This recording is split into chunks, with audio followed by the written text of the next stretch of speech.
লাস্টে যখন মানে বিজয়া আর নরেন্দ্র বিয়ে হয় তারপরে রাসবিহারী আসে। সেখানে রাসবিহারী আসার পর মানে যা হয় কাহিনীটা আমি একটু বলি। রাসবিহারী ক্ষণকাল স্তব্ধভাবে থাকিয়া সহজ গলায় কহিলেন, বনমালীর মেয়ের বিবাহটা কি শেষে হিন্দুর মতেই দিলে দয়াল? আমাকে একটু জানালে তো এর প্রয়োজন হতো না। দয়াল থতমত খাইয়া কহিল, সমস্ত বিবাহই তো এক ভাই। রাসবিহারী কঠোর স্বরে কহিলেন, না, কিন্তু বনমালীর মেয়ে কি তার বাপের গ্রাম থেকে আজীবন নির্বাসন দুঃখ একবার ভেবে দেখলে না? নলিনী পাশে দাঁড়াইয়াছিল। সে কহিল, তার মেয়ে তার স্বর্গীয় পিতার সত্য আজ্ঞাটাই পালন করছে, অনুষ্ঠানের কথা ভাববার সময় পাইনি। আপনি নিজেও তো বনমালী বাবুর যথার্থ ইচ্ছাটা জানতেন, তাতে তো ত্রুটি হয়নি।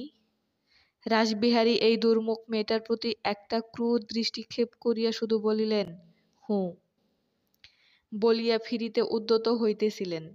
নলিনী আবদার সুরে কহিল, বাহ, আপনি বুঝি বিয়ে বাড়ি থেকে শুধু শুধু চলে যাবেন?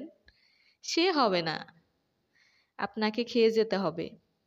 আমি মামাকে দিয়ে কত কষ্ট করে আপনাকে নেমন্তন্ন করে আনিয়েছি।